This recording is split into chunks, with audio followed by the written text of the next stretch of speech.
Nat, Moy, Iya. gue kan tinggal di apartemen ya.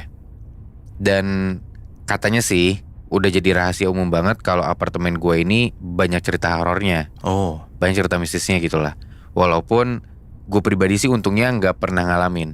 Tapi orang-orang yang pernah tinggal di apartemen gue, saudara-saudara gue, bahkan istri gue pun pernah ngalamin kejadian horor. Tapi menurut gue ya, gak cuman apartemen gue aja sih yang udah terkenal horor. Kayaknya apartemen-apartemen lain di Jakarta juga banyak deh yang ada kejadian horornya.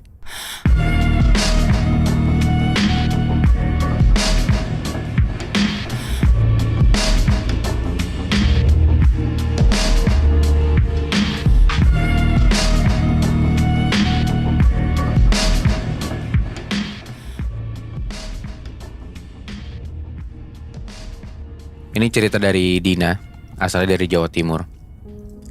Dina ini main ke apartemen temennya yang lokasinya di daerah Tangerang Kota, Nat, Moy. Oke. Nah sebenarnya nama temennya ini katanya sebut aja Rina, tapi biar lo pada nggak bingung, gue ganti namanya jadi Rani ya. Jadi ini cerita dari Dina dan Rani. Oke. Nah Rani ini lumayan udah lama tinggal di apartemennya dia itu, sekitar 5 tahunan. Dia tinggal sendiri dan dia ngajakin Dina buat nginep beberapa hari di situ. Nah pas malam pertama nih, Dina tuh nginep aman-aman aja tuh. Pas malam kedua, baru dimulai kejadian horornya, Nat, Moy. Malam itu mereka berdua tuh kelaparan. Katanya mereka pesan makan via ojol dan itu udah jam 11-an malam. Kalau jam segitu kan udah sepi nih apartemennya si Rani ini. Cuman ada security di lobi. Diambil makanannya sama Dina, dia masuk lift, dia tempelin kartu akses, klik lantai 17. Karena unitnya si Rani ini di lantai 17. Nah waktu liftnya ke atas, Dina ini agak bingung. Karena kok liftnya tuh lama banget, gak kebuka-buka. Nah pas pintu liftnya kebuka, dia ini ngelihat di depan dia itu angkanya 30, Nat, Moy. Jadi si Dina ini malah ke lantai 30, bukan ke lantai 17. Lewat berarti gitu ya? Kok bisa? Nah dia udah mulai khawatir nih di sini. Dia pencet lagi lah ke bawah, ke lantai 17. Pas pintu lift udah kebuka, untungnya benar tuh lantai 17. Dia udah mau keluar dari lift, tiba-tiba si Dina ini ngeliat di belakang dia tuh kayak ada orang yang berdiri lewat pantulan lift. Kan warnanya besi gitu kan. Padahal dari bawah sampai ke lantai 30 sampai ke 17 tuh dia sendirian. Nah disitu dia baca-baca ayat kursi, dia doa-doa, sampai dia keluar lift, dia buru-buru tuh masuk ke unit temennya ini. Oke. Temennya nanya, kemana aja sih kok lama banget? Diceritain tuh sama Dina ke temannya ini. Setelah diceritain, ya temennya juga udah pasti kaget dong. Untungnya malam itu aman-aman aja, Nat, Moy. Sampai di malam ketiga nih, jam 8, kalau gak salah kata si Dina ini, tiba-tiba Dina ngeliat di kamarnya Rani itu ada banyak rambut berserakan. Dia tanya ke temennya, ini rambut kamu bukan? Loh enggak, rambut aku gak rontok kok, kata temennya gitu. Oh rambut cewek itu? Rambut cewek. Nah pas diperhatiin lagi, rambut-rambut yang rontok ini, Dina tuh baru sadar kalau rambutnya tuh panjang banget, Nat, Moy. Kalau diukur, rambutnya ini ukurannya nih panjangnya dari kepala sampai ujung kaki. Buset. Panjang banget kan? Dan itu banyak banget, gak cuma sehelai. Padahal rambutnya Dina maupun Rani itu dua-duanya tuh panjangnya cuma sampai ketiak doang. Oke. Jadi gak mungkin rambut-rambut itu adalah rambut mereka berdua. Langsung tuh mereka lihat-lihatan dan sama-sama ketakutan. Sampai menuju jam 12 malam, tiba-tiba mereka berdua nih ngedenger ada suara cewek nangis dari arah balkon. Mereka berdua nih yang ngedenger. Jadi ini kayaknya apartemen temennya Dina ini yang satu kamar gitu loh, bukan studio. Jadi balkonnya tuh balkon yang luar. Oke. Nah mereka ngedenger dari arah balkon luar itu. Mereka langsung buka YouTube dan nyalain video yang kayak orang ngaji gitulah. Dengan harapan suara tangisannya berhenti. Dan mereka berdua pun gak berani buat ngeliat di balkon tuh ada apa. Cuman tangisannya berhenti. Tapi gak lama dari situ mereka ngedenger ada suara pintu kaca yang ke balkon itu diketok-ketok. Jadi setelah suara tangisan muncul suara kaca pintu diketok-ketok.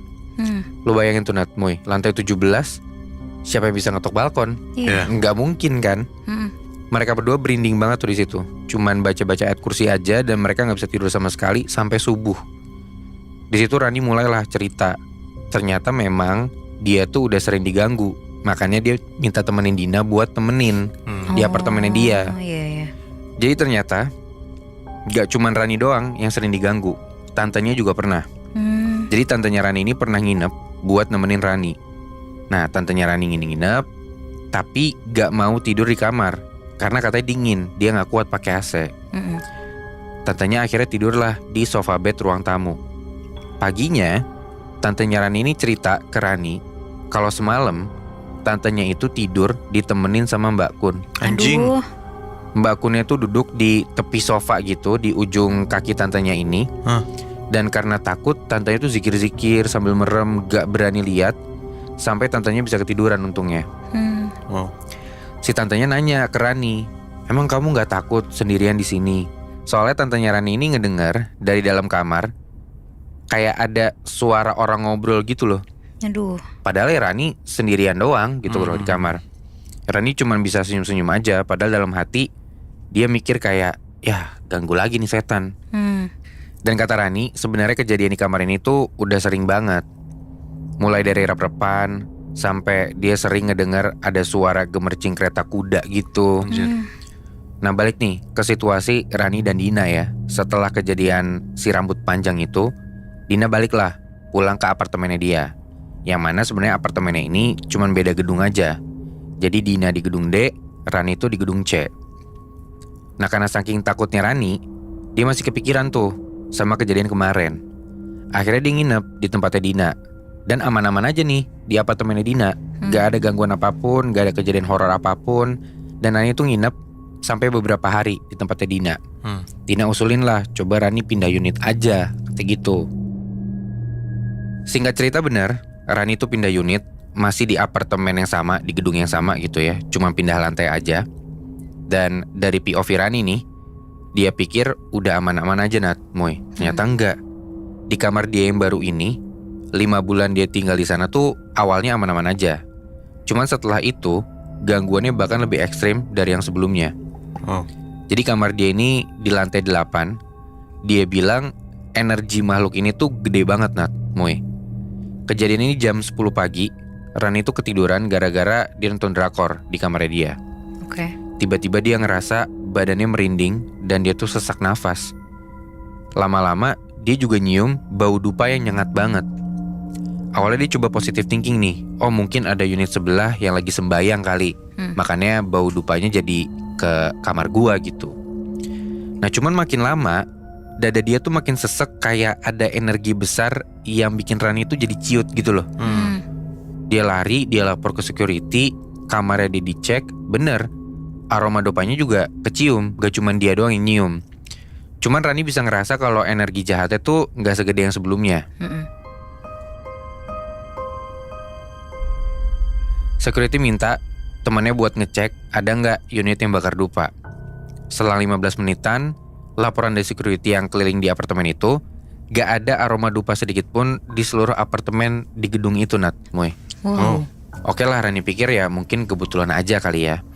Cuman aromanya tuh kayak bikin Rani kepikiran sampai seminggu, bikin dia susah tidur gitu loh. Ya soalnya kan nggak tahu dari mana arahnya kan baunya itu. Iya, jadi kayak tidur juga nggak nyenyak, jadi bingung gitu loh.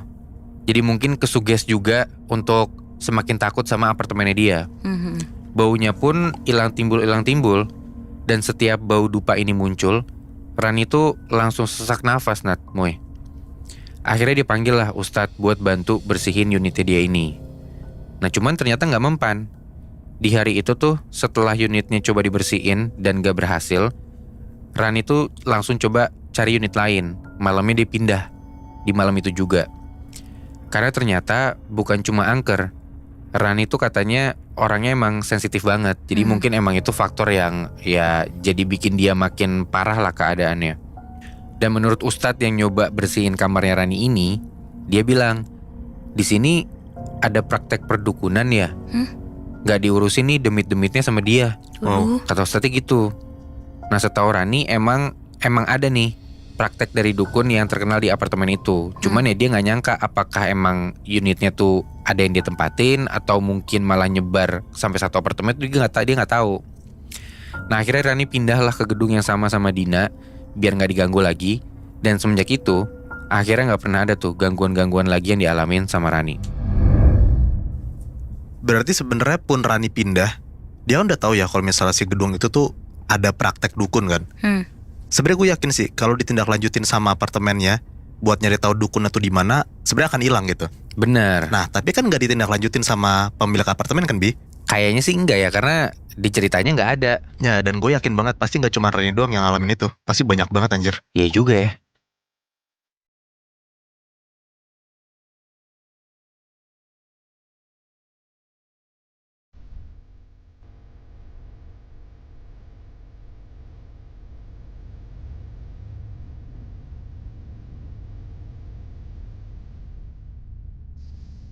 Moibi. Ya. Jadi gue dapet cerita. Cerita ini tuh yang ngalamin kakak iparnya yang ngirimin ini. Sebut aja namanya Anggi. Anggi ini tahun 2015 itu tinggal di apartemen sama suami dan anaknya satu yang masih bayi. Apartemen Anggi ini posisinya di daerah Senen. Gue gak mau sebut nama apartemennya karena sampai saat ini apartemennya masih beroperasi. Apartemen Anggi ini ada 10 lantai. Dan dari awal Anggi dan keluarga tinggal di sana, bener-bener baik-baik aja, nggak ada apa-apa. Nah, pas udah jalan 1 bulan di sana, mulai tuh ada kejadian aneh. Jadi dari atas plafon kamar Anggi itu, kedengeran suara benda berat digeser gitu.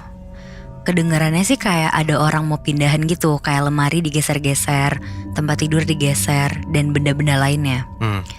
Dan kejadian itu selalu berlangsung dari jam 11 malam sampai jam 4 dini hari. Nah sejujurnya si Anggi ini tuh mikirnya lantai atas tuh ada yang pindahan, makanya mereka masih ada yang beres-beres. Tapi lama-lama dia tuh agak bingung gitu. Masa iya sih beres-beres dari jam 11 sampai 4 pagi? Dan itu berlangsung benar-benar setiap hari sampai si Anggi tuh kadang gak bisa tidur. Tapi suaminya si Anggi ini anehnya tidurnya tuh pules banget dan gak ngerasa ada apa-apa. Akhirnya si Anggi ngomong lah ke suaminya, sayang kamu denger gak ya setiap malam suka ada suara benda berat dipindahin? Tapi di situ suami cuma jawab, enggak kok, gak pernah dengar suara apa-apa. Tapi karena bagi si Anggi itu ganggu banget, jadi dia sama suaminya tuh besokannya nungguin lah malam-malam buat ngedengerin suara itu. Dan akhirnya pas jam 11 malam si Anggi ngedenger nih suaranya sampai jam 4 pagi. Dan suaminya tuh akhirnya mutusin untuk besok pagi sebelum dia berangkat kerja mau nanyalah ke yang nempatin lantai 11 yang posisinya di atas kamar Anggi. Akhirnya mereka naik nih ke lantai 11, naik lift dan langsung ke kamar yang dituju itu. Terus mereka mencet belnya dan tiba-tiba banget kamarnya itu tuh pintunya langsung kebuka. Kayak udah ditunggu gitu loh si Anggi sama suaminya. Dan yang keluar itu seorang suster perempuan, bajunya warna putih, tapi penampilannya biasa aja kayak manusia biasa. Di situ si Anggi langsung nanya nih sama dia, Mbak maaf ya aku mau nanya, ini baru pindahan atau gimana ya unit ini? Soalnya setiap jam 11 malam kita ngedengar ada orang yang ngegeser-geser barang berat kayak orang pindahan. Terus si suaminya Anggi juga nambahin, di sini itu ada siapa aja. Nah pas mereka lagi ngobrol, si Anggi ini tuh ngintip lah ke dalam, tapi posisinya mereka tuh kayak lagi di luar, tapi si Anggi tuh kayak ngintip-ngintip ke dalam gitu loh. Tapi pas si Anggi ngintip ke dalam, ruangannya tuh kosong Muibi, gak ada barang apapun, pokoknya bener-bener kayak apartemen kosong. Anggi di situ kepikiran lah, kayak ngapain ada suster ini kalau di ruangan ini tuh kosong. Dan karena Anggi perasaannya udah gak enak, di situ dia ngodain suaminya lah buat turun lagi aja. Dan pas mereka lagi mau turun dan lagi nunggu lift, akhirnya si Anggi ngomong nih ke suaminya, sayang kayaknya unit itu mencurigakan deh, karena aku ngelihat di dalamnya tuh kosong, gak ada apa-apa. Terus si mbak-mbak itu ngapain ada di situ? Terus suami itu langsung jawab, udah jangan nengok ke belakang, jangan nengok ke belakang. Karena mereka di situ tuh posisinya lagi ngebelakangin unit itu. Dan pas mereka mau ke lift, mereka kan harus belok kanan. Tapi pas Anggi ngelihat unit itu dari ekor matanya dia, si sosok mbak-mbak suster itu berubah tiba-tiba dari pakai baju susternya cuma sedengkul dan rambutnya rapih, sekarang malah jadi bajunya tuh putih lusuh, panjang, dan rambutnya tuh kayak panjang sampai ke lantai. Tapi di situ si Anggi bener-bener diem aja dia benar-benar gak cerita ke suaminya. Dan pas sampai kamar, akhirnya si Anggi ceritalah ke suaminya. Dan Anggi langsung nelfon ke manajemen apartemen. Terus dia nanya, "Mbak, itu unit 110 ada orangnya gak ya?" Dan si mbaknya cuma nanya, "Emang ada apa mbak?" Di situ si Anggi jawab, "Soalnya setiap malam itu suka ada benda-benda berat pindah dari jam 11 malam sampai jam 4 pagi." Dan si mbaknya tuh cuma jawab, "Gak ada bu, unit di lantai atas ibu udah lama kosong dan gak ada yang nempatin. Terus juga listrik sama airnya pun udah mati juga." Akhirnya di situ posisinya Anggi tuh langsung lemes banget. Dan pas sorenya, pas suaminya udah pulang kerja, Anggi langsung cerita tuh ke suaminya. Nah, tapi gak sampai situ aja Moebi. Masih banyak banget kejadian yang dialamin sama Anggi dan suaminya. Jadi si Anggi ini emang gak bisa ngeliat makhluk halus, tapi si Anggi ini bisa ngerasain gitulah. Tapi pas dia ngeliat wujud suster itu, si Anggi tuh kaget, kayak dia tiba-tiba bisa ngeliat sosok setan. Nah, singkat cerita nih, si Anggi udah tidur. Kamarnya gelap, lampu udah dimatiin. Terus si Anggi kebangun lah tengah malam. Karena si Anggi tuh ngerasa pas dia tidur kayak ada yang megang-megang tangannya. Posisi tangannya Anggi tuh kayak ngegantung gitu. Dan dia tuh posisinya di atas. Terus kayak ada yang nyentuh. Dan pas dia kebangun, dia tuh gak bisa ngeliat dengan jelas. Karena kayak penerangannya minim banget. Tapi karena si Anggi gak mau overthinking, akhirnya udahlah dibiarin aja sama dia. Terus seiring berjalannya waktu, si Anggi udah punya anak, dia sambil ngurus bayi, sambil belajar juga. Kadang si Anggi tuh jadi harus begadang sampai subuh. Jadi walaupun dia udah punya anak, dia tuh sekalian juga tuh nyelesain S1-nya dia. Nah si Anggi tuh belajar di ruang tamu, depan TV, sambil ditemenin sama suaminya.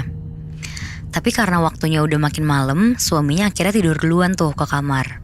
Nah cuma suara berisik benda-benda tuh tumben banget Moebi. Di malam itu udah gak kedengeran lagi.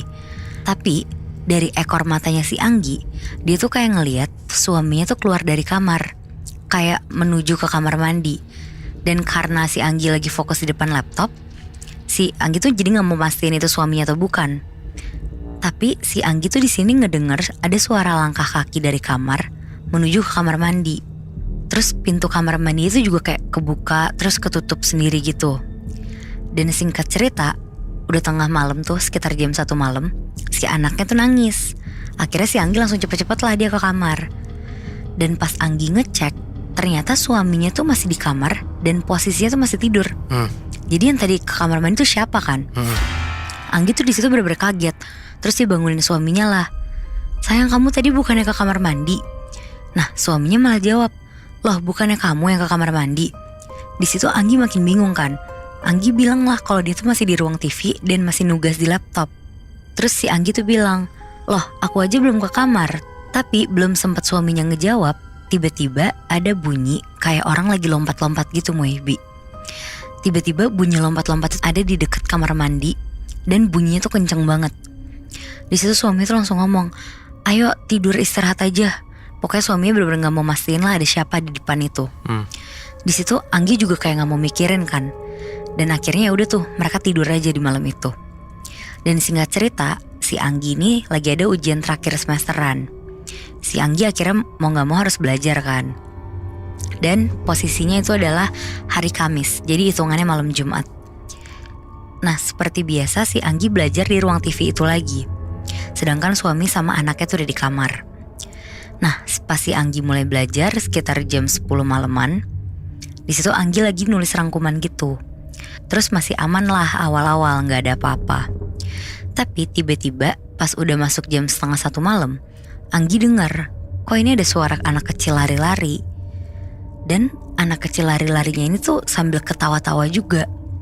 Di situ Anggi nyoba mikir positif lah, terus ngomong, "Aku lagi belajar ya, jangan ganggu." Tapi ini tuh suara anak kecilnya bener-bener gak berhenti sama sekali. Kayak si anak kecil tuh lari dari belakang ke depan, ketawa-tawa. Terus tiba-tiba pas dia lari lagi ke belakang, ada suara kardus-kardus jatuh dari atas apartemen. Terus ada suara kayak orang lagi ketawa gitu. Ketawa tuh suaranya kayak anak kecil berubah jadi tiba-tiba dewasa, kayak suara om-om gitu.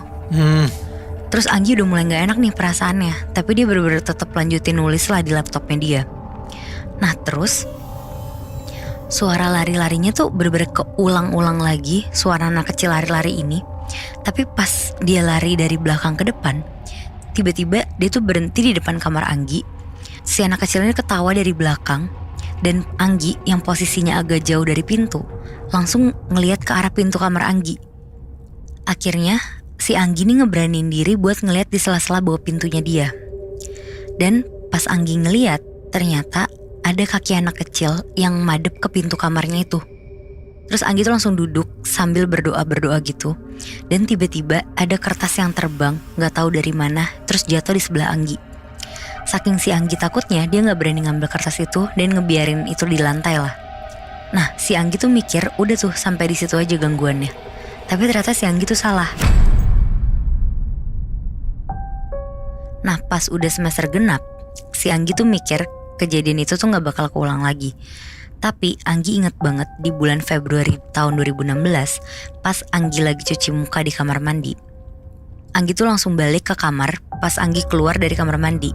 Otomatis kan ngadepnya ke bagian belakang. Nah, singkat cerita, pas Anggi madep ke belakang, tiba-tiba dia tuh ngelihat ada cewek tingginya tuh lebih tinggi dari Anggi jauh. Dia pakai dress selutut, rambutnya tuh sebahu, nggak pakai sepatu, dan bajunya tuh lusuh terus kotor. Terus dia tuh kayak lagi berdiri ngadep ke mesin cuci deket kamar mandi gitu. Dia madepnya posisinya tuh kayak sedikit bungkuk gitu badannya. Si Anggi di situ kaget banget dan langsung larilah ke kamarnya. Terus dia nggak bilang tuh ke suaminya. Si Anggi mikir ya udahlah cuma ngeliat aja, jadi cuma sampai situ aja. Tapi ternyata ada lagi Muibi. Sekitar jam 8 malam, Anggi di kamar lagi main HP. Kebetulan tuh suaminya lagi di ruang TV sambil main sama bayi mereka. Nah, pas Anggi di kamar lagi madep ke tembok, Anggi tuh ngerasa kayak ada yang ngeliatin. Tapi Anggi bener-bener gak mau ngeliat lah. Tapi makin lama, Anggi tuh ngerasa makin ngedeket nih yang ngeliatin dia. Di situ si Anggi ngeberaniin diri buat madep ke arah lemari. Dan di situ Anggi tuh ngeliat ada sosok yang sama kayak Anggi ngeliat pas dia cuci muka itu. Di situ Anggi bener-bener nangis, kakinya tuh rasanya berat banget mau lari tapi gak bisa keluar. Dan selang beberapa menit akhirnya bisa tuh dia gerak, dia langsung cepet-cepet keluar kamar. Dia langsung ke ruang TV dan melukin suaminya. Dia langsung nangis ke suaminya. Terus suaminya nanya lah, kenapa? Tapi si Anggi tuh gak bisa jawab. Dan akhirnya si Anggi langsung dibawa balik lah ke kamar, terus ditidurin di kasur. Dan setelah beberapa menit Anggi akhirnya mulai tenang. Akhirnya suaminya pergi dari kamar, terus buat ngeliatin si bayinya ini baik-baik aja.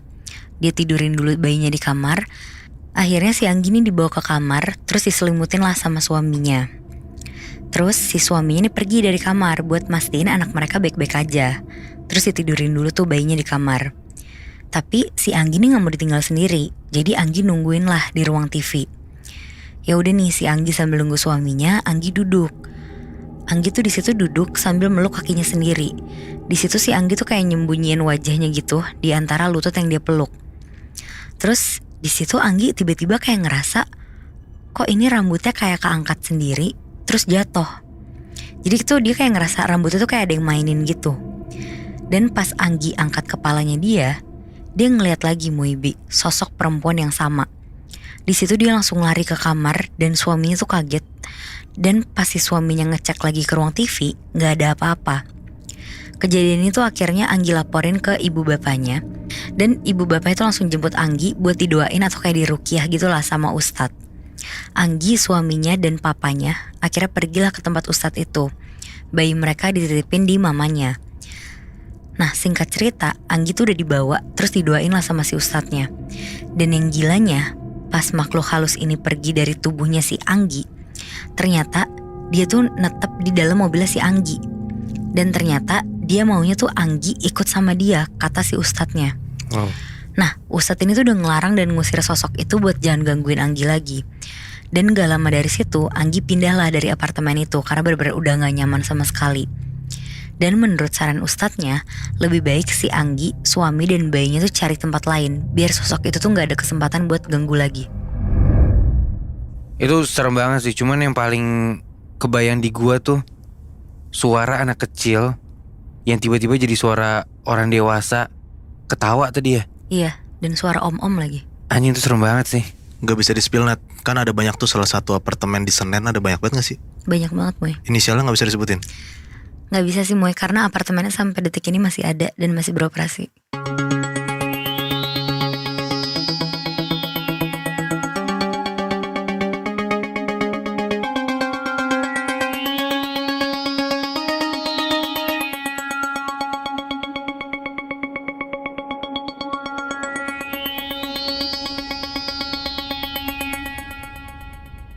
Kejadian yang gue ceritain ini sama juga di apartemen. Yang ngalamin tuh namanya Dinda, dan terjadi di tahun 2017. Oke. Dinda tuh baru aja pindah dan tinggal di salah satu apartemen di Jakarta Utara. Dan sendirian nih. Dia tuh selalu ngerasa kalau kamar sebelahnya dia, unit sebelahnya dia tuh kosong melompong gitu, gak ada yang ngisi lah. Nah tapi setiap kali dia lewat di depan kamar itu tuh dia selalu ngerasa kayak ada yang ngeliatin lu dari kamar itu. Nah suatu malam, pas Dinda lagi tidur, dia tuh kebangun karena ada suara-suara aneh dari kamar sebelah yang kosong itu tuh. Oke. Makin lama suaranya makin kenceng, makin keras, dan bikin si Dinda tuh merinding banget. Dia coba buat nyuekin awalnya suara-suara itu dan coba tidur lagi. Tapi kebesokan harinya, Dinda mulai ngerasa kayak ini nih bener ada yang gak beres nih dari apart dia sendiri. Dia selalu ngerasa kayak ada yang ngawasin, bahkan pas dia lagi sendirian gitu. Dia mulai ngerasa pun juga kamar sebelah itu gak kosong sebenarnya. Ada lagi nih di malam berikutnya, pas dia kebangun, dia tuh kebangun karena ada suara-suara yang kencang lagi di kamar sebelah. Dia akhirnya coba beraniin diri buat meriksa kamar itu. Dia coba ngetok pintunya dan coba buat buka paksa, tapi pintunya ternyata kekunci dari dalam. Dia mulai ngerasa takut tuh makinan di situ. Tapi suara itu dari yang kencang-kencang banget, dor tiba-tiba berhenti. Nah akhirnya dicobalah tuh buat buka lagi, tapi masih kekunci pintunya. Pas lagi nyoba-nyoba buka pintunya itu, tiba-tiba banget Dinda tuh ngerasa ada sesuatu nyentuh pundak dia dari belakang. Nengoklah dia refleks kan. Pas dia nengok ke belakang, dia tuh ngeliat ada sosok cewek yang lagi ngegandeng anak kecil gitu. Dan sosok itu tuh kuntilanak. Muka kuntilanak itu tuh bener-bener penuh luka banget, serem banget. Dan Dinda tuh yakin banget kayaknya sosok kuntilanak yang gandeng anak kecil itu tuh sebenarnya hantu yang ada di kamar sebelah yang kosong ini nih. Oke. Nah sejak saat itulah Dinda selalu ngerasa ketakutan dan gak nyaman di apartemennya.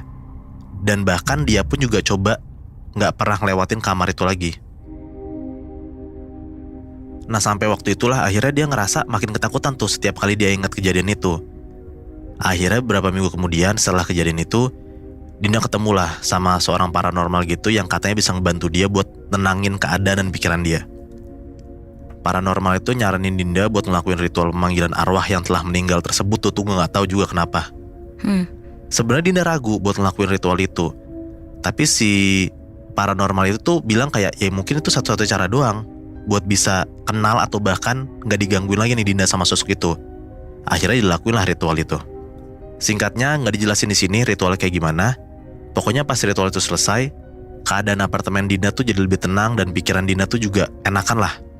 Dia gak ngerasa lagi kehadiran sosok itu tuh bikin dia gak nyaman. Suara-suara itu pun juga gak kedengeran lagi.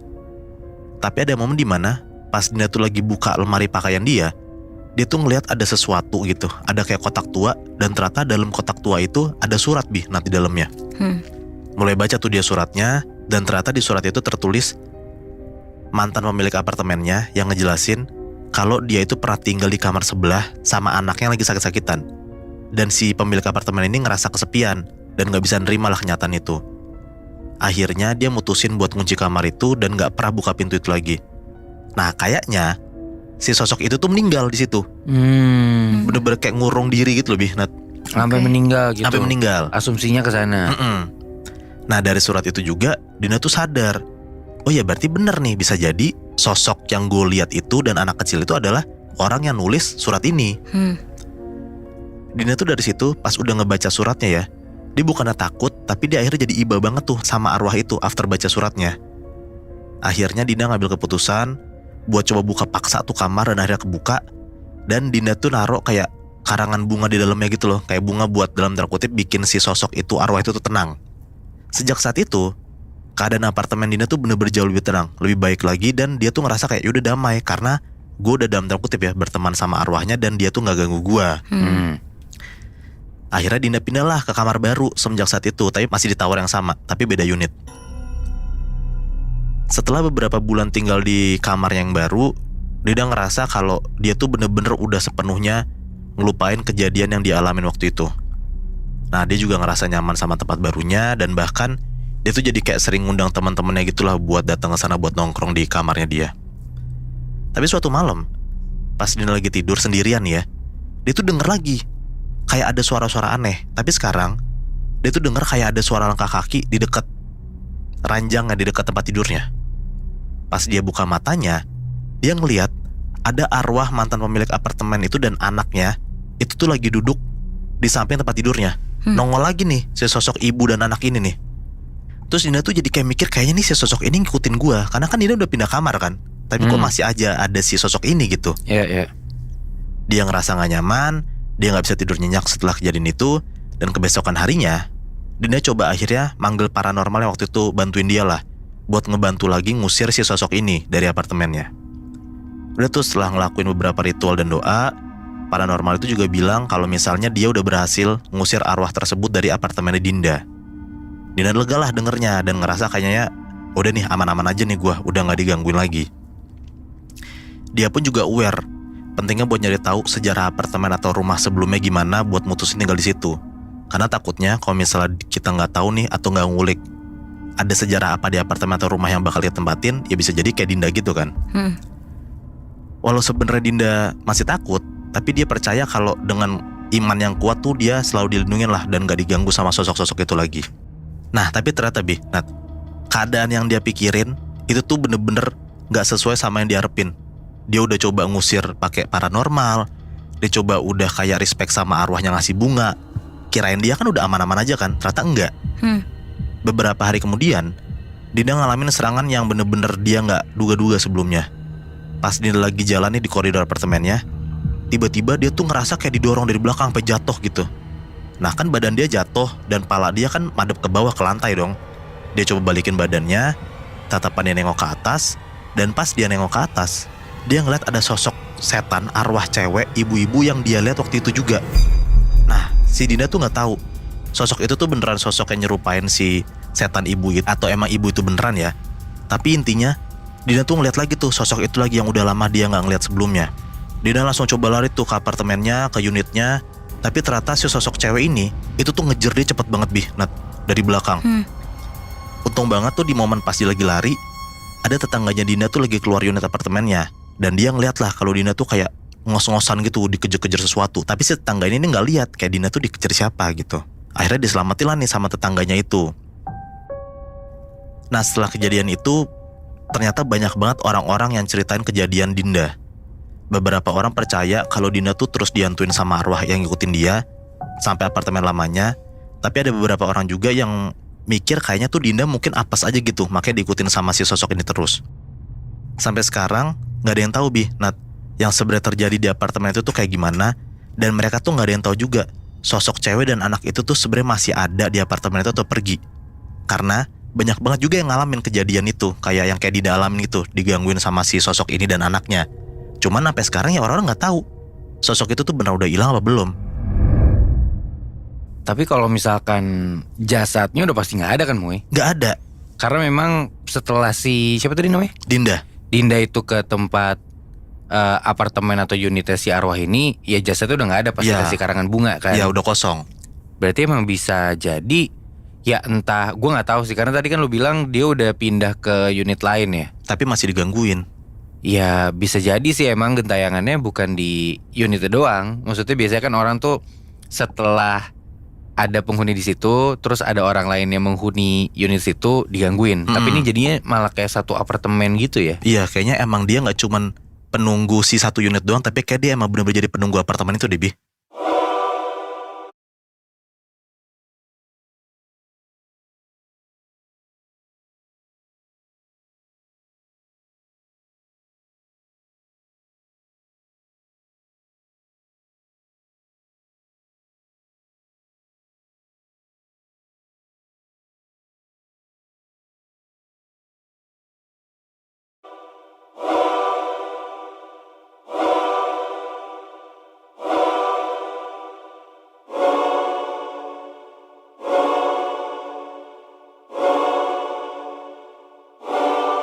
Ada satu cerita tentang apartemen yang berhantu, Nat, Moy. Apartemennya di mana? Gue nggak bisa kasih tahu. Tapi mungkin lo nanti bisa tebak sendiri dari deskripsi apartemen di sepanjang cerita gue ya. Oke. Jadi ada satu cowok, kita sebut aja namanya Halim. Halim ini tuh tinggal sendiri di sebuah apartemen di Jakarta. Dia sih bilangnya segitiga emas Jakarta ya. Gue nggak terlalu ngerti apakah memang ya Kuningan, SCBD, Sudirman, tapi kayaknya sih daerah-daerah situ. Karena memang dia tuh kerja di tengah-tengah Jakarta banget. Nah, dia sewalah apartemen di sekitaran situ. Udah beberapa bulan dia tinggal sendirian di sana. Kalau kata dia, apartemennya ini bertingkat, Nat, Moy. Gue nggak tahu ya maksud bertingkat kayak gimana. Cuman di kepala gue nih, bertingkat tuh maksudnya kayak, lo pernah masuk gak sih apartemen satu unit di atasnya kayak ada mezanin gitu? Pokoknya intinya di dalam apartemen ada tangganya lagi. Oke. Mungkin bisa dibilang agak mewah Penthouse kali ya. Bi? Mungkin ya, gue juga nggak tahu sih. Tapi intinya bisa gue simpulkan sih kayaknya ini emang apartemen mewah banget.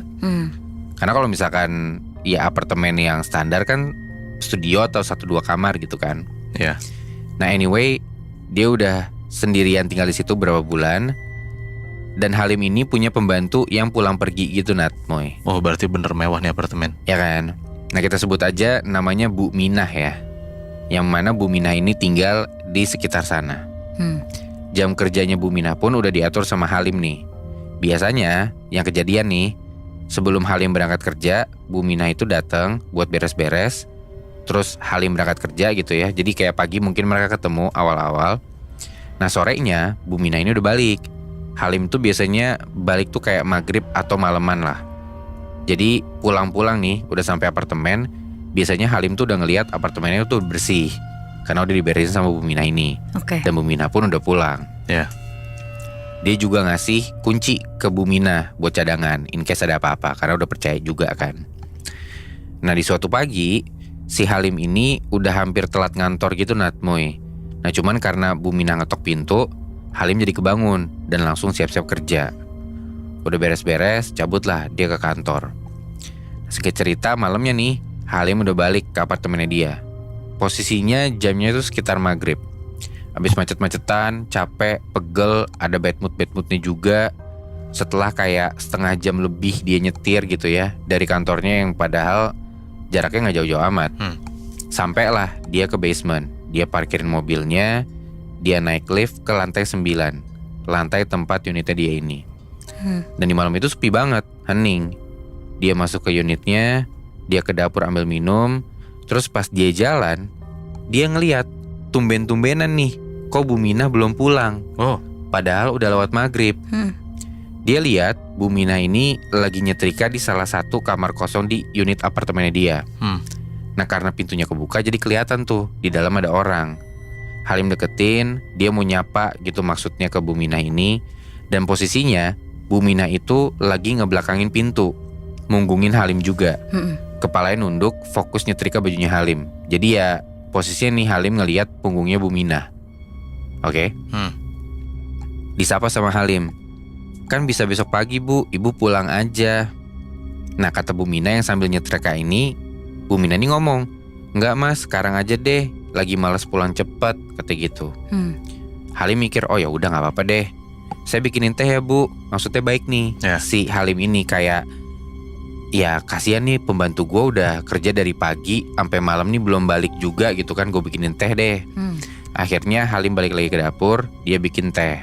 Nah pas Halim lagi bikin teh, tiba-tiba ada yang bikin dia kaget, Nat, Moy.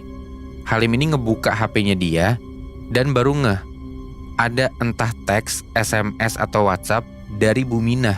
Bilangnya? Isinya kayak gini, Mas Halim, maaf mas, saya pulang siang ya.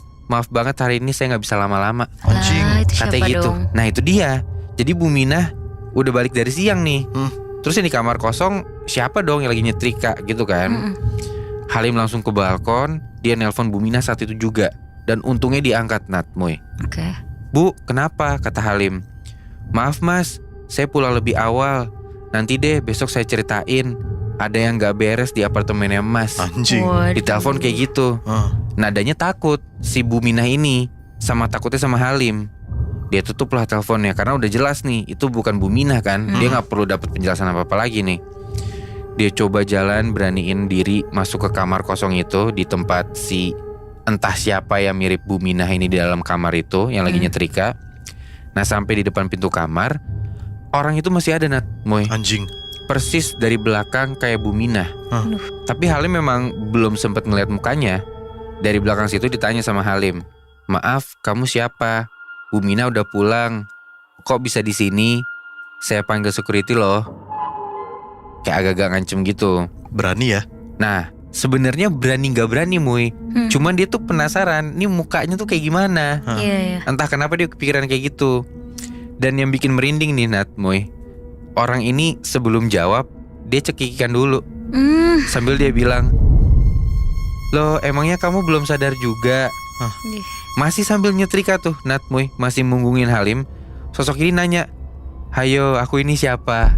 Anjing serem banget kan? Halim badannya gemeter. Pokoknya dia takut banget Nat, Muy. Cuman balik lagi, entah kenapa nih, di saat dia takut kayak gitu, dia masih pengen mau lihat nih mukanya tuh beneran kayak gimana gitu. Maksudnya karena badannya mirip banget sama Bu Minah kan.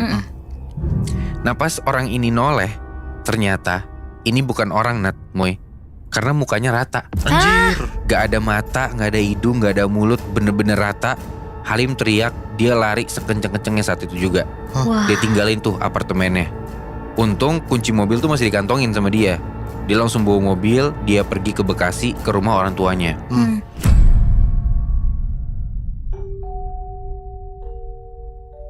Nah besoknya nih, Halim kerja dulu. Setelah kerja, sorenya dia gak pulang. Dia ke rumah Bu Minah yang dia suruh juga gak usah masuk ke apartemennya dia dulu. Gak usah beres-beres. Sampai ke rumahnya Bu Minah, dia ceritain lah apa yang dia alamin ke Bu Minah ini. Dan Bu Minah pun ternyata ngalamin hal yang sama Nat, Moy. Makanya Bu Minah ini pulang cepat kemarin. Jadi Bu Minah tuh ngeliat kalau si sosok ini badannya malah menyerupai Halim. Di siang hari itu. Berubah. Nah pas si sosok ini nengok ke Bu Minah, mukanya pun rata. Serem banget anjir. Jadi badannya bisa menyerupai orang yang ada di situ mungkin ya. Cuman mukanya rata. Gila. Nah singkat cerita nih Nat, Moy, karena takut, si Halim ini ngajak lah nyokap sama adeknya buat tinggal bareng di apartemen dia ini. Suatu hari, waktu abis pergi sama adeknya itu mau mampir dulu ke depan apartemen buat beli makan. Nah Halim naik nih ke unit apartemen duluan, buat duduk di ruang tamu. Tiba-tiba pintu kamar tuh yang kosong di apartemen itu kebuka gitu aja. Ngek. Padahal Halim sendirian nih di apartemennya. Udah mulai takut lagi.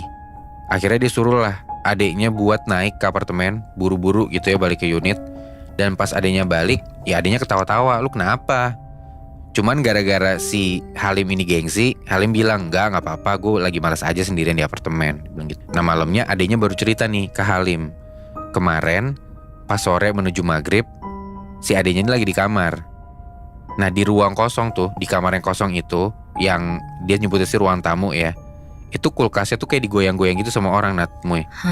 Ya adeknya kaget, dia cek lah ke dalam kulkasnya, ternyata baik-baik aja, gak ada apa-apa.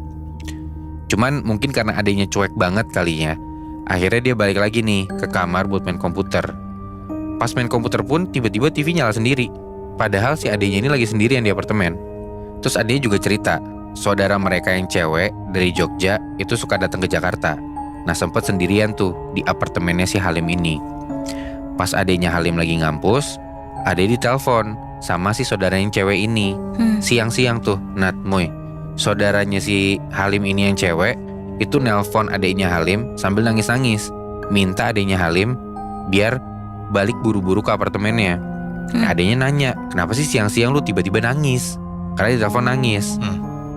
Kata si saudara yang cewek ini, dia bilang, di sini nih di apartemen ini banyak orang-orang yang suka nembus dari satu kamar ke kamar yang lain. Wah gila. Terus bisa terbang dari tower satu ke tower yang lain. Gila kan?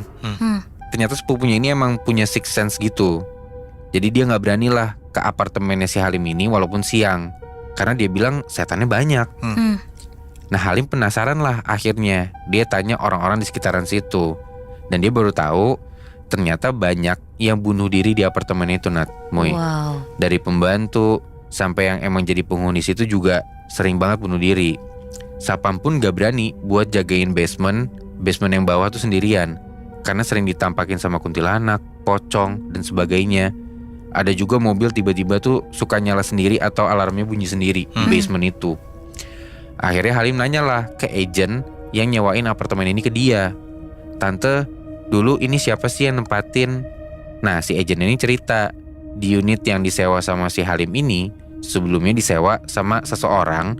Terus unitnya ini digerebek sama polisi. Katanya sempat ada adu tembak. Wow. Nah, ditanya sama Halim, terus mati gak tante? Gak dijawab sama agennya. Kayaknya agak ditutupin gitu. Nah, abis itu pokoknya digelar lah pengajian kecil-kecilan gitu di apartemennya si Halim ini. Baru setelah itu Halim berani tuh buat nempatin apartemen itu lagi. Gila, berarti bisa jadi si sosok hantu muka rata itu salah satu korban baku tembak itu ya, Bi? Mungkin ya. Gue masih gak habis pikir sama agennya anjir. Udah tahu unitnya tuh berhantu gitu loh. Maksudnya ada background yang serem gitu. Dia gak bilang duluan ke orang yang mau nyewa itu kalau misalnya ternyata unit itu udah serem anjir. Sebenarnya sih ya itu yang terjadi gak sih Muy? Maksudnya namanya orang kerja nyari duit, gak mungkin lo kasih tahu kan apartemennya bekas apa. Pun juga yang mau nyewa gak nanya duluan. Iya tapi jadi kasihan anjir si Halim. Ya apa saja sih memang.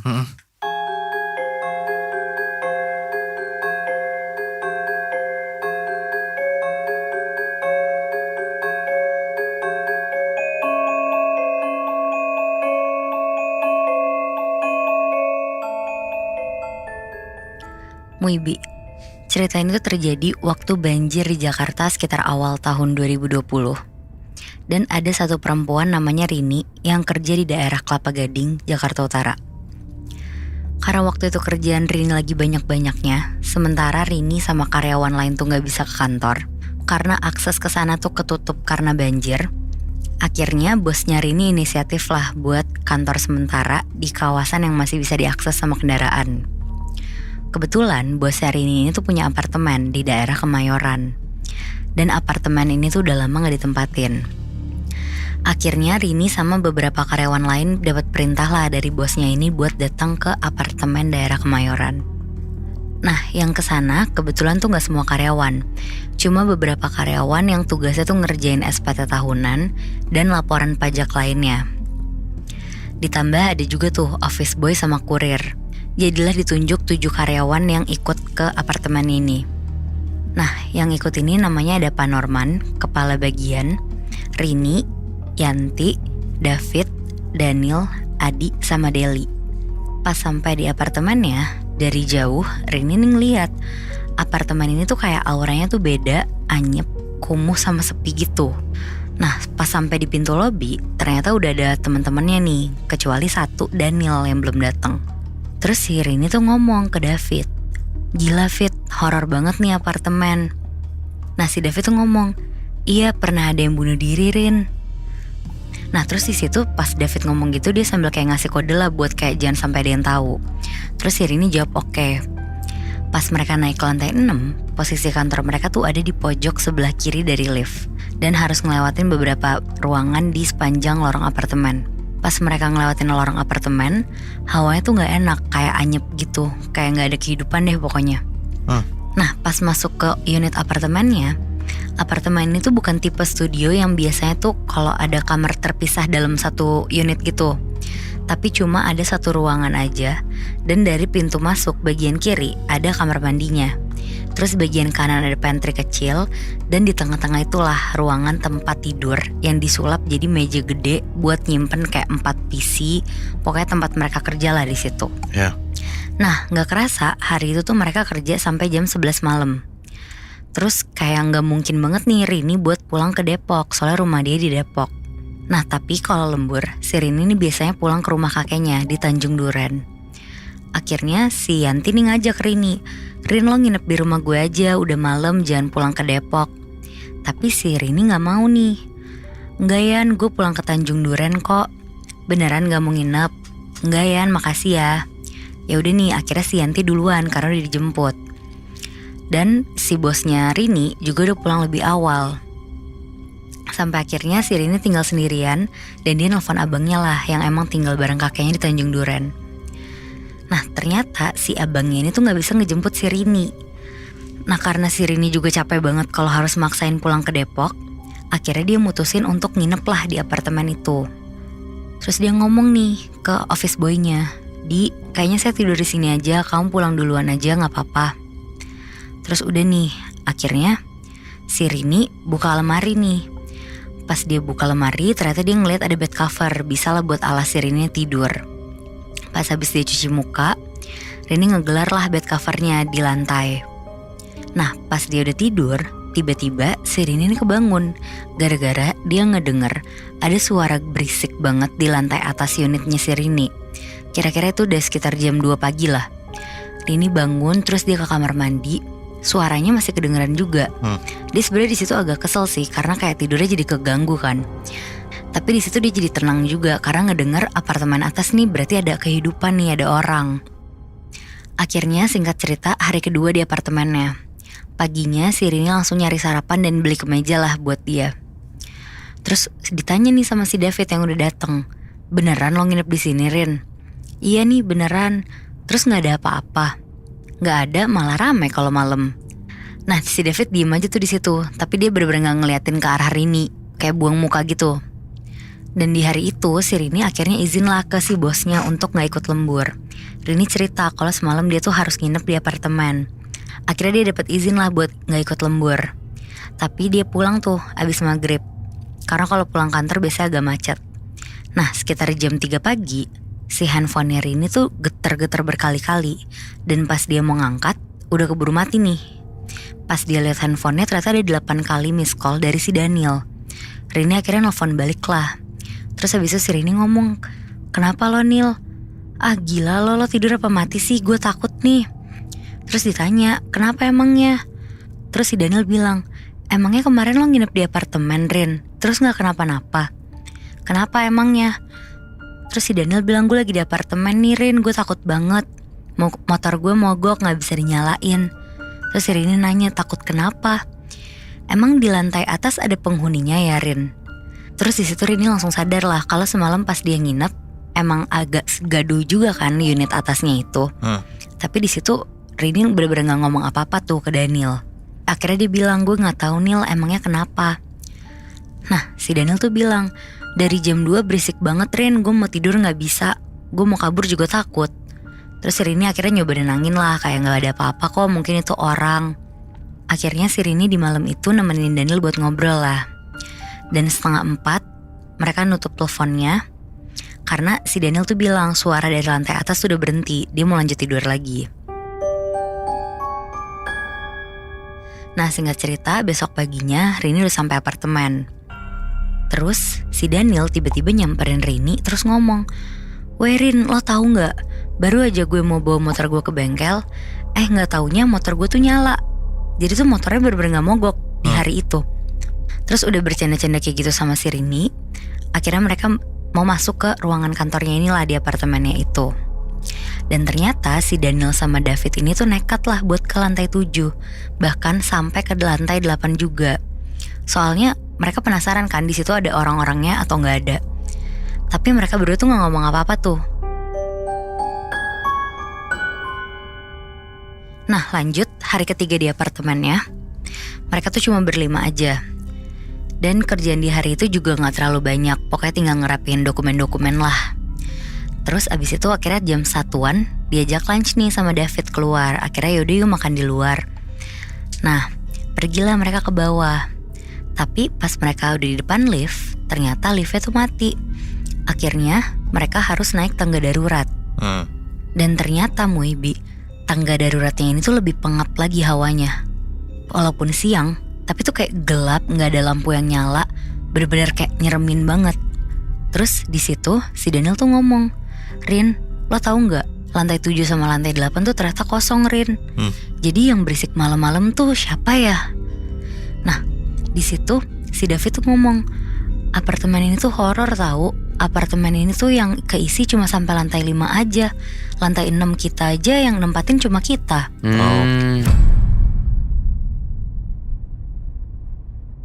Terus lanjut tuh ada obrolan juga. Mereka bilang, dulu di sini tuh ada yang bunuh diri, loncat dari lantai 7 apartemen. Nah, Mereka dengar penghuni di lantai 7 tuh juga diganggu sama pintu yang selalu diketok tapi gak ada orangnya. Nah, kata yang tinggal di lantai atas, tiap mereka naik lift, liftnya tuh selalu berhenti di lantai 7. Padahal gak ada yang mencet tombol lantai 7.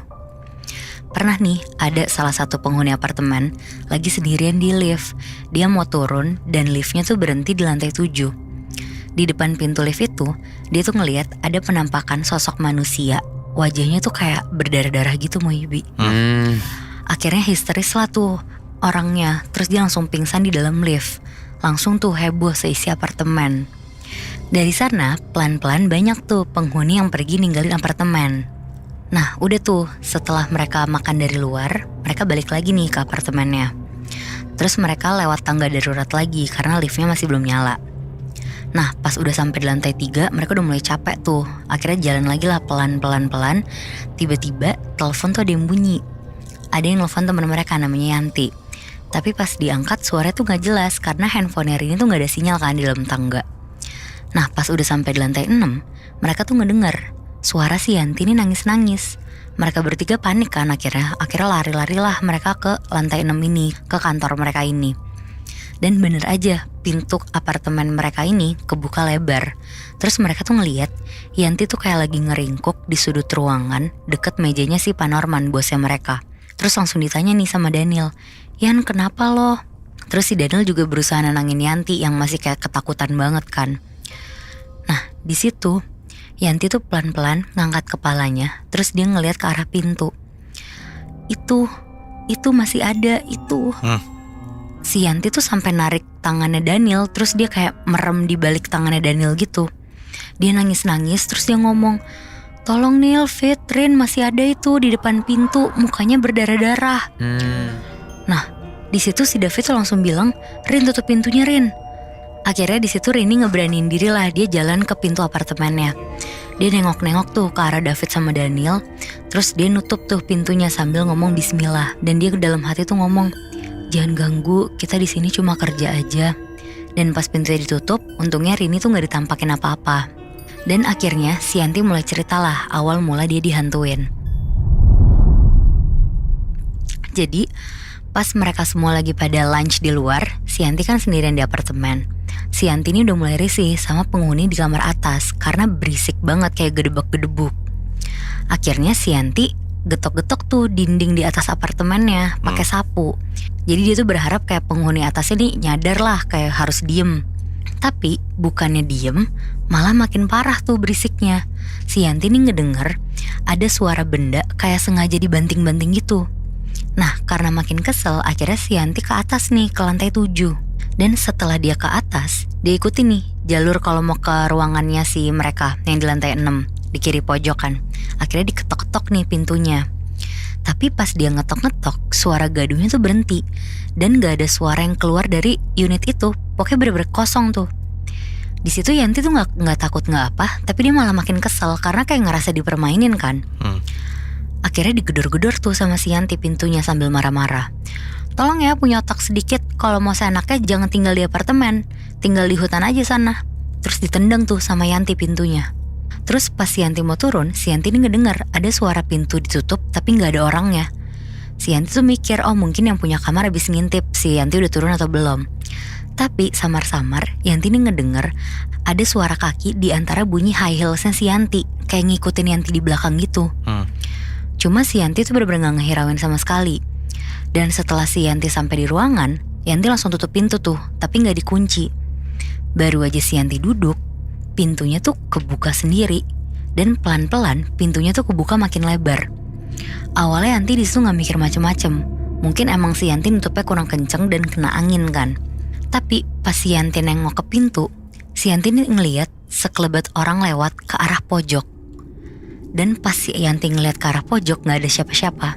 Sementara ruangannya mereka kan paling ujung, jadi bener-bener gak ada jalan lagi. Jadi orang ini larinya kemana kan.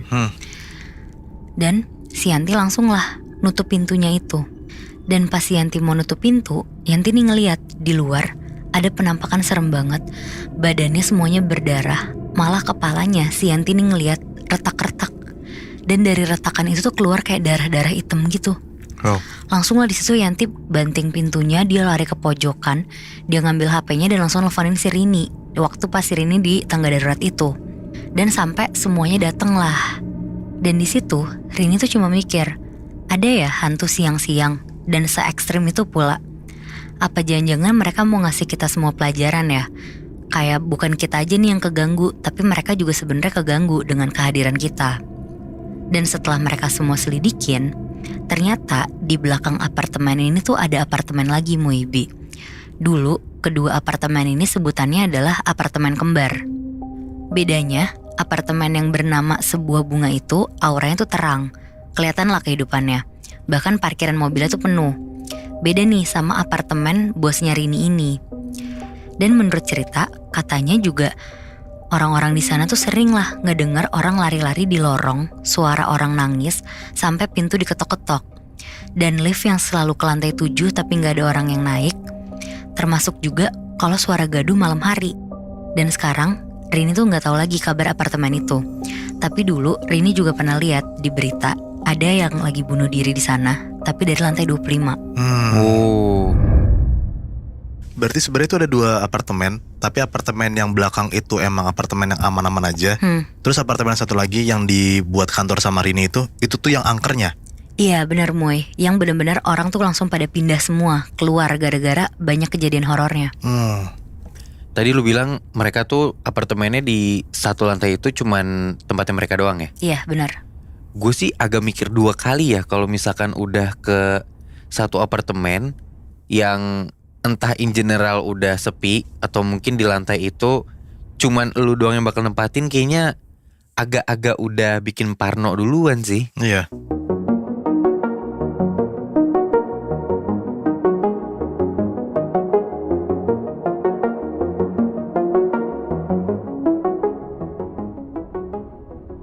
Jadi cerita ini adalah kejadian dari beberapa penghuni apartemen yang alami kejadian horor di salah satu apartemen di Jakarta Barat. Pokoknya apart ini tuh deket banget lah sama salah satu kampus swasta yang terkenal banget di daerah situ. Itu cluenya. Oke. Kejadian pertama ini dialamin sama Gusti namanya. Dulu tuh Gusti sempet ngontrak di apartemen situ dan dia tinggal di lantai 3. Pas awal-awal Gusti tuh ngerasa kayak apartemen tuh baik-baik aja. Tapi setelah 3 bulan dia tinggal di sana, mulai nih kejadian aneh-aneh itu terjadi. Gusti tuh baru dapat fakta soal apartemen yang ditinggalin itu. Jadi dulu waktu pas apartemen itu dibangun, ada yang jatuh pekerjanya dan meninggalnya pas banget di lantai 3, tempat dimana si kamar Gusti itu. Nah akhirnya adalah nih kejadian-kejadian yang dialami langsung sama si Gusti ini. Setelah tahu fakta itu ya. Jendela kamar Gusti itu suka tiba-tiba kebuka sendiri dan suka kebanting sendiri gitu, padahal gak ada angin. Terus pas Gusti lagi sholat, pas lagi sujud tuh dia ngerasa kayak ada yang ngeliatin dia dari bawah kolong tempat tidurnya. Terus ada juga waktu pas temen Gusti nginep, dan teman Gusti ini bisa ngeliat makhluk halus ya. Pas subuh dia lagi mandi, dia tuh digangguin. Kayak lampunya tuh dihidupin matiin gitu. Nah waktu temennya Gusti tuh yang bisa ngeliat ini ya, lari ke balkon buat menghindar gitu. Tiba-tiba si temennya tuh nangis kejar. Ya Gusti kebangun lah denger temennya tiba-tiba nangis kan. Ditanya tuh sama Gusti kayak, lu kenapa? Terus temennya Gusti bilang kalau dia tuh takut banget sama makhluk di kamar Gusti. Dia bilang nih yang temennya si Gusti ini, pas dia lagi mandi, dia tuh digangguin sama genderuwo. Dan ada banyak banget makhluk halus lainnya yang ngeliatin dia terus. Oke. Pas dicari tahu sama Gusti dan temen yang bisa ngeliat itu, akhirnya ketahuan tuh siapa aja penunggu apartemen Gusti. Katanya ada genderuwo yang si temennya Gusti tuh ngeliat, dia tuh emang ternyata tinggal di kamar Gusti. Dan ada juga 2 cewek yang tinggal tuh di ujung lorong tempat Gusti tuh buang sampah, tapi di lantai yang sama. Ada satu lagi juga sosok yang emang suka muter-muter nyamperin kamar-kamar gitu. Dan di kamar kosong sebelah kamar Gusti itu, katanya kalau misalnya orang lewat, dia tuh suka nyium kayak bau amis. Jadi tuh kamar Gusti itu sebelahnya kosong kamarnya. Dan ternyata emang katanya kamar yang sebelah Gusti itu dikosongin soalnya pengelola tuh pengen semua lantai tuh diisi dulu, khusus kamar-kamar yang deket pintu itu tuh dikosongin. Nah teman-teman Gusti yang tinggal di situ pun juga ada yang pernah ngerasain diganggu juga. Sampai ada juga yang pindah karena udah gak tahan tuh digangguin terus Nat. Ada juga yang ngalamin kejadian kedua nih di apartemen horor itu. Sebut aja namanya Dito dan Noval. Jadi mereka berdua tuh tinggal satu kamar di lantai 1. Ada momen dimana pas mereka lagi ngumpul-ngumpul, lagi belajar bareng gitu, tiba-tiba gitarnya Dito tuh bunyi sendiri, padahal nggak ada yang mainin sama sekali. Nggak sampai situ doang tuh, gangguannya terus bermunculan makin banyak. Jadi Noval tuh lagi main laptop. Tiba-tiba dia ngerasa dispenser di belakang dia tuh goyang kencang banget, kayak duk duk duk duk duk gitu. Nah, dia tuh mau bangun, mau ngecek gitu loh, kayak dispenser dia tuh kenapa. Pas dia bangun, dia tuh ngerasa kayak badan itu ada yang nahan. Jadi kayak ketindihan gitu lebih. Nah jadi ternyata Dito sama Noval tuh kan tinggal berdua. Tapi setiap Sabtu sama Minggu si Noval tuh pulang ke rumah, Seninnya balik lagi. Ya berarti Dito sendirian dong Sabtu Minggu tuh. Nah setiap Sabtu sama Minggu pas Noval tuh pulang ke rumah, kadang-kadang tuh setiap jam 4 subuh Dito tuh kebangun dan gak ngantuk lagi. Nah pas dia kebangun jam 4 pagi itu, dia tuh suka denger kayak ada orang yang ngetok-ketok palu dari atas lantainya gitu, kayak cerita kalian gitu, yang di atasnya tuh ada suara-suara aneh gitu loh. Nah awalnya mungkin Dito mikir di atas tuh mungkin ada penghuni juga yang emang lagi ngetok-ketok palu gitu lah. Didemin tuh sama Dito. Nah tapi semenjak kejadian pertama kali denger ada suara berisik itu, sampai besok-besokannya, sampai malam-malam berikutnya, dia tuh selalu dengar ada kayak suara berisik. Bahkan berisiknya tuh malah makin banyak, makin nambah gitu suaranya. Bukan cuma suara palu, ada juga suara kursi, ada suara lemari goyang-goyang, sampai ada kayak sepatu cewek hak gitu, tok tok tok tok gitu, selalu kedengeran nih. Tapi pagi-pagi buta ya. Pernah juga waktu pas mereka pipis, ini si Dito sama si Noval nih ya, satu kamar di toilet dekat kolam renang, mereka tuh denger ada kayak suara cewek kuntilanak cekikan gitu. Ya kebayang gak suara kayak gimana kan? Nah ternyata itu tuh juga jadi spot yang serem tuh, toilet di sebelah kolam renang di apartemen itu. Ada juga nih cerita terakhir dari salah satu penghuni apartemen di sana, namanya Bani, kita sebut aja. Dia tuh tinggal di lantai ground. Jadi tuh Bani tuh lagi ngerokok di balkon tengah malam nih. Pas lagi ngerokok, tiba-tiba didengar ada kayak suara cewek nangis kejer banget Nat. Nah Bani tuh mikir kayak masalah ini tengah malam, dan dari tadi dia sebat itu tuh dia nggak dengar sama sekali ada suara orang. Jadi kayak dia mikir ya udah tengah malam, udah pada tidur, sunyi aja tuh. Tiba-tiba didengar ada suara cewek nangis kejer banget. Dan pas dilihat, jadi kayak dia tuh kan di balkon kan, dia bisa ngeliat ke balkon sebelahnya gitu. Pas dia ngeliat ke balkon sebelahnya, dia ngeliat ternyata yang nangis itu ada kuntilanak lagi berdiri di balkon. Terus juga si Bani tuh sempat pernah main komputer gitu jam 3 jam 4 subuh. Tiba-tiba gordennya tuh ketutup sendiri, kebuka sendiri, ketutup sendiri gitu. Padahal jendelanya tuh ditutup sama si Bani. Berarti kan gak ada angin sama sekali kan. Goyang-goyang sendiri gitu lah tuh gordennya. Nah jadi ternyata apartemen itu tuh dulunya tuh tempat pembuangan sampah. Nah terus di situ tuh bekas pembunuhan juga Nat. Ada juga yang bilang pembunuhan itu pembunuhan sadis, yang korban itu cewek, mahasiswi gitu. Nah jadi orang-orang yang tinggal di sana udah nganggep kalau tempat itu sebenarnya angker, daerah situ. Ada juga omongan dari warga-warga yang tinggal di sana kalau ternyata zaman dulu sebelum tuh ada apartemen, ada kayak kandang kuda di daerah sana. Dan kandang kuda tuh serem banget. Katanya tiap malam kereta kuda itu suka gerak sendiri padahal gak ada kudanya. Jadi dia kayak suara kenceng gitu, kayak suara kereta kuda gitu. Terus juga orang-orang sana tuh bilang di dekat apartemen sana tuh ada pohon gede banget gak dipotong-potong, dan katanya susah dipotong. Nah disitulah tempat si setan-setan tuh ngumpul. Di apartemen sana tuh ada pohon gede, di situ tuh tempatnya. Oh berarti jangan-jangan sumber setannya itu dari pohon tua yang emang udah lama dari tahun berapa gitu kali ya Moy? Mungkin bisa jadi, karena orang-orang sana tuh selalu beranggapan kalau misalnya tuh ada pohon gede itu dan gak pernah bisa ditebang, ya pasti kan orang-orang mikir kayak oh itu pasti ada sesuatunya dong. Nah pohon itu ada itu di dekat banget sama apartemennya itu. Kayak pohon keramat gitu maksudnya. Iya mungkin ya. Hitungannya mah kayaknya bukan cuman pohon yang keramat, emang lingkungannya aja udah parah sih. Iya makanya kayak gue juga mikir gitu loh. Sebenarnya kan gak cuman rumah, gak cuman kontrakan, gak cuman kosan, bahkan apartemen semewah apapun juga kalau misalnya emang angker aja gitu. Nah lo jadi kepikiran gak sebenarnya? Apalagi lu lu kan tinggal di apartemen kan? Iya benar. Dan kita tuh sempat denger di lingkungan apartemen lu banyak banget kejadian-kejadian mistisnya kan? Iya. Nah orang-orang yang tinggal di apartemen dan udah tahu kalau apartemennya serem, gue masih bingung kenapa mereka masih berani tinggal di sana ya?